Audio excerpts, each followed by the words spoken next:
Beberapa saat terakhir, pemberitaan dipenuhi kasus kekerasan hingga pembunuhan oleh orang-orang terdekat.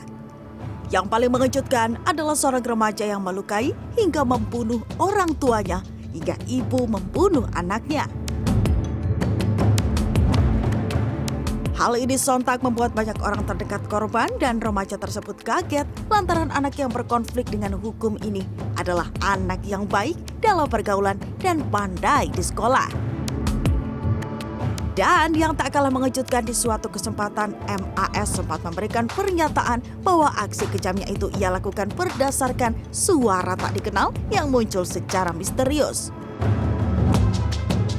Ya, bisikan gaib dipercaya sebagai mendengar suara-suara seperti perintah, namun tidak diketahui siapa yang menyampaikannya. Ya, aku sendiri sih nggak pernah ya bisikan-bisikan gaib kayak gitu. Cuman kan kalau kita nih lagi rame ya di media sosial yang namanya intrusive talks.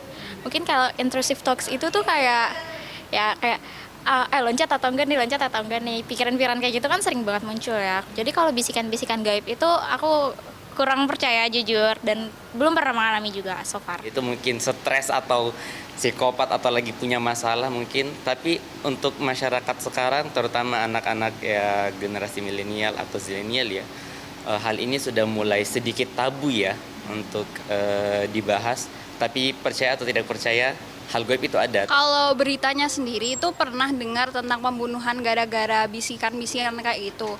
Tapi saya sendiri sih kurang percaya ya, karena belum pernah ngalamin juga gitu.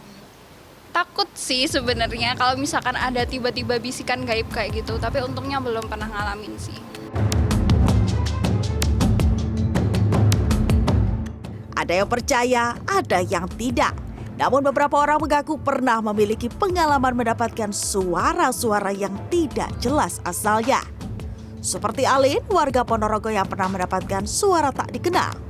Waktu itu ya adalah seminggu setelah tante aku meninggal, aku kan kayak ya keinget gitu. Terus dapat bisikan, tapi nggak bisikan aneh-aneh sih, ya cuma jangan ganggu, kan emang nggak boleh nangis kalau ada orang yang meninggal gitu aja sih. Ya percaya nggak percaya, soalnya saya kan juga lulusan pondok, teman saya juga banyak yang bisa, jadi percaya gitu.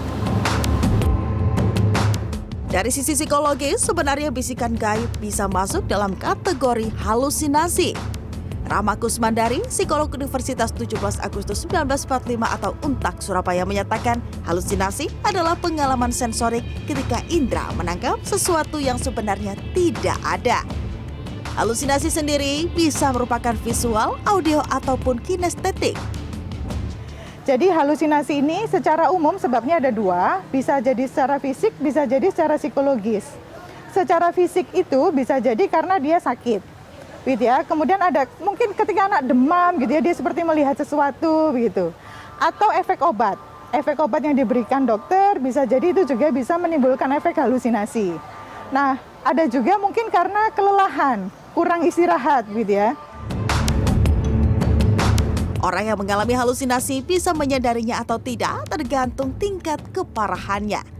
Namun, untuk keluar dari halusinasi, seseorang harus melakukan validasi atas apa yang dilihat, didengar, ataupun dirasakan kepada orang lain. Apakah itu nyata atau tidak?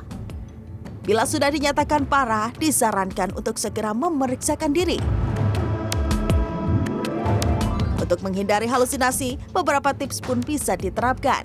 Yang pertama, secara fisik adalah melakukan istirahat yang cukup, kemudian makan makanan yang sehat dan menerapkan pola hidup sehat. Nah, kemudian untuk tips menghindari secara psikis, gitu ya, maka ya hindari faktor-faktor penyebab stres yang secara berlebihan. Selebihnya disarankan lebih terbuka dengan orang lain dan berhubungan sosial yang aman.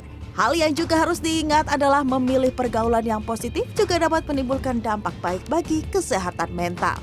Wida Subianto, Andreas Wicaksono, Surabaya, Jawa Timur.